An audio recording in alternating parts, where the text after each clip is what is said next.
دنیا مدینه هم خورنا چې سټیج ته راشي خپل شعرونه ووایي. السلام علیکم ګرانو اوریدونکو، زما نوم دنیا مدینه احمدزی ده. درې شعرونه دي چې ما خپله لیکلي. یو شعر مې ده د وطن لپاره، دویم شعر زموږ د پښتنو پیغلو لپاره، او بل شعر مې خپل پلارجان ته خدای دې وبښي لیکلی.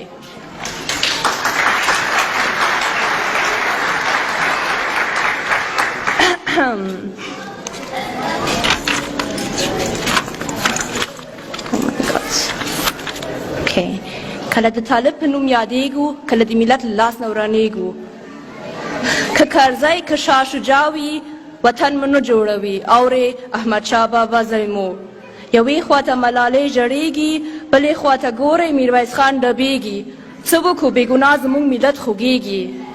کله د طالب په نوم یادېږو، کله د ملت له لاس نه ورانېږو. څنګه هم وشړل میکناتان له اتکه تر تورخم. وګورئ دې غیرتي ملت ته سر ورکوي خو دښمن نه پرېږدي. کله د طالب په نوم یادېږو، کله د ملت له لاس نه ورانېږو. مننه.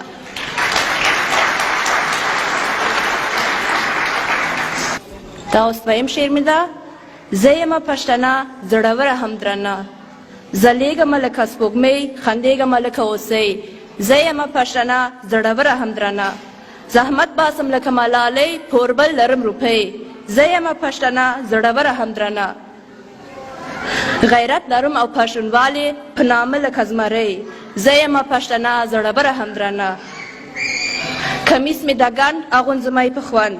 زه یمه پښتنه زړوره هم درنه، له وطنه زه قربان شم هم خاورې او هم سپېلنۍ. زه یمه پښتنه زړوره هم درنه، په پوزه مې چارګل په تنه مې شینکی خال.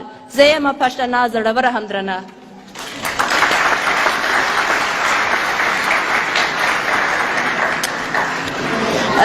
دا شعر مې خپل پلارجان ته لیکلی، خدای دې وبښي. زو افغانستان ته ځو د پیروتلار د جنازې سره، ته چې نه ځې مصطفی لالا به لاړ شي، په ډېر همت او په دعا به لاړ شي.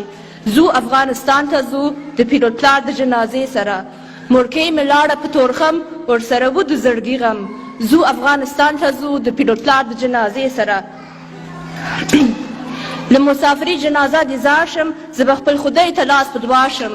زو افغانستان ته ځو د پیروتلار د جنازې سره، د شاه د شمشري ولي جومات کې مهاجرو پورته کوي لاسونه، بیا شیرین پلار ته لاس په دعا شئ.